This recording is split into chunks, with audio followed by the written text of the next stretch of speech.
안녕하십니까, 시골댁입니다. 오늘은 정말 상상만 해도 오싹해지는 그런 실화 사건입니다. 1979년 여름이었습니다. 조지아주의 애틀랜타.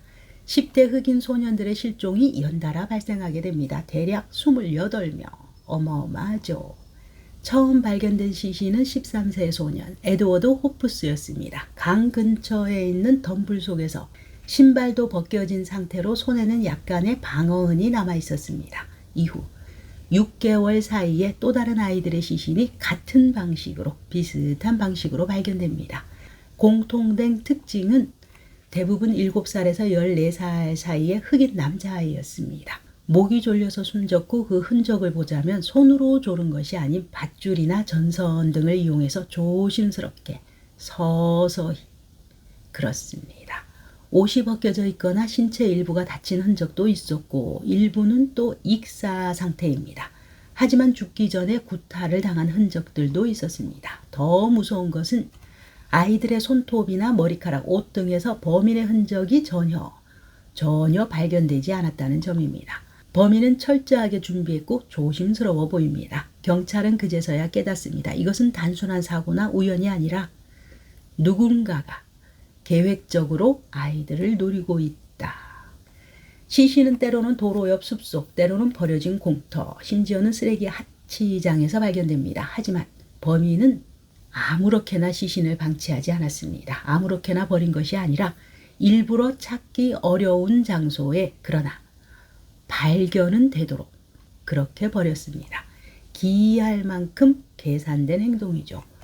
이 순간부터 아틀랜타 사람들은 이웃을 만나면 서로 이렇게 묻기 시작합니다. 다음은 누구일까?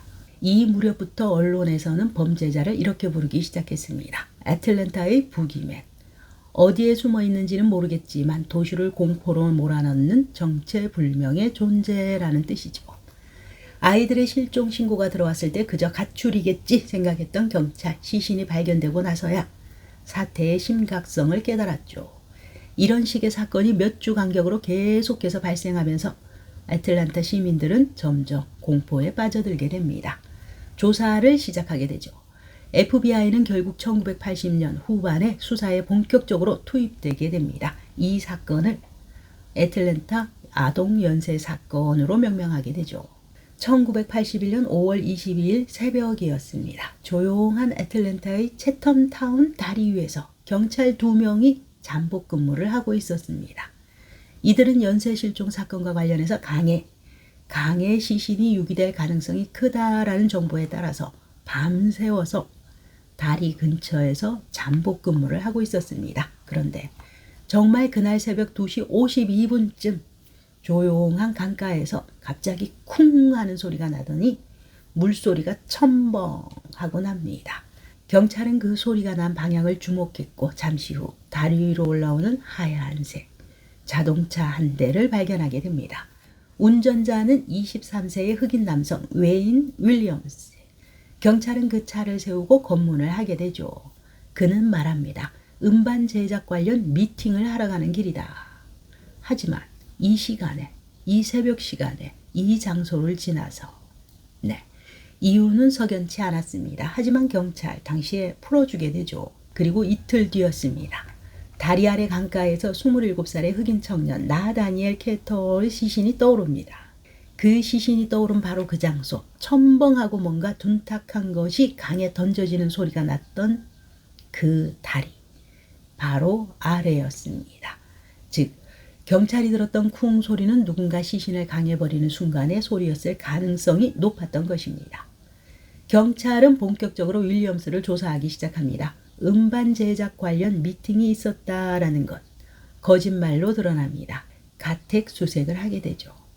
집과 차량, 침대 시트, 옷 등에서 섬유, 개털, 머리카락을 수거하게 됩니다. 그런데 놀랍게도 이 섬유들은 피해자 19명의 시신에서 발견된 것과 일치하게 됩니다. 그가 키우던 개의 털, 시신에 붙은 것과 일치합니다. 외인의 활동 범위, 피해자들의 실종 장소와 겹쳐지게 됩니다. 이 모든 정황들이 그를 범인이라고 지목하고 있었죠. 하지만 사람들은 여전히 묻습니다. 정말 이 사람이 그 모든 사건의 범인일까? 왜냐하면 처음 피해자 대부분은 10대 초반의 소년들이었습니다. 그랬는데 나다니엘 캐터는 27살의 성인이었기 때문이죠. 피해자의 연령, 성격, 범행 방식이 갑자기 바뀐 것입니다.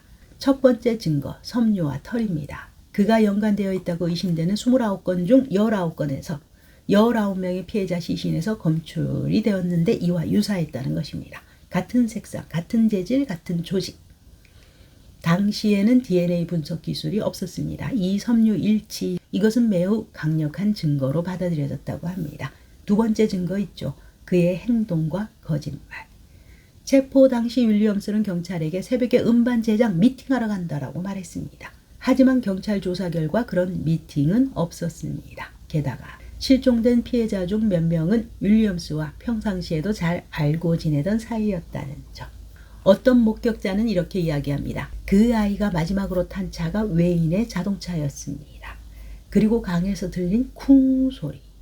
그날 다리 위를 지난 차량은 단 2대뿐이었고 그 중 하나가 바로 윌리엄스의 차였다는 것입니다. 하지만 여기서부터 논란이 시작되게 됩니다.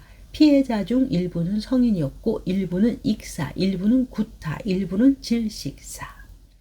정확한 사망 원인과 범행 방식이 일정하지 않다라는 것입니다.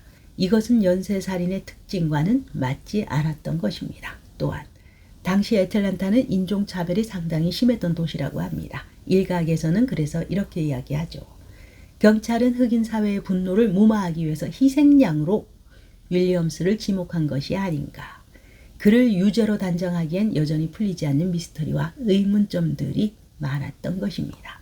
1982년 웨인 윌리엄스는 2건의 살인 혐의로 유죄 판결을 받고 종신형을 선고받습니다. 하지만 경찰과 FBI는 그가 최소 23건에서 많게는 29건에 이르는 아동 및 청소년 살인 사건과 관련이 있다라고 보고 있습니다. 다만 이 중에서 기소되었거나 재판에 넘겨진 건 오직 2건, 나다니엘 캐터와 지미 레이 뿐이었습니다. 이후 수십 년간 26건 이상의 이 미제 사건은 그대로 남아 있습니다. FBI와 언론은 지금까지도 이 사건의 진실을 파헤치려고 노력하고 있죠. 피해자들의 부모님과 지역사회는 이 판결을 보고서도 안도하지 못한다고 합니다. 그가 진짜 범인인지에 대한 물음이 계속해서 이어졌기 때문이죠. 재판 과정에서도 여러 논란이 있었습니다. 일부 증거는 정식으로 법정에 제출되지 않았고 증언 중 일부는 신빙성이 떨어진다라는 비판이 있었고 당시 FBI와 경찰이 여론의 압박을 받아서 윌리엄스에게 수사를 집중했다라는 주장도 나왔다고 합니다. 그렇게 2010년에 접어들면서 사건은 새로운 국면을 맞이하게 됩니다. 2019년 애틀랜타 시장은 사건의 재조사를 명령합니다. 최신 기술로 보관 중이었던 증거물을 다시 분석하기 시작했죠. DNA 분석 기술은 1980년대와는 비교할 수 없을 만큼 발전했으니까요. 하지만 재조사에서도 결정적인 새로운 증거는 발견되지 않습니다. 이 모든 정황 속에서 여전히 남아있는 질문들은 그는 정말 애틀랜타의 부기맨이었을까? 아니면 누군가를 막기 위해서 급하게 종결된 억울한 사건은 아니었던 것일까? 그리고 아직 밝혀지지 않은 또 다른 진실은 존재하는 것인가? 1979년부터 1981년 사이 애틀랜타에서는 최소 29명의 흑인 아이들과 청년이 목숨을 잃었습니다. 애틀랜타의 부기맨, 그는 대체 누구일까요? 고인들의 명복을 빕니다. 오늘의 이야기 여기까지입니다. 여러분의 소중한 시간, 오늘도 저와 함께 해주셔서 대단히 감사합니다.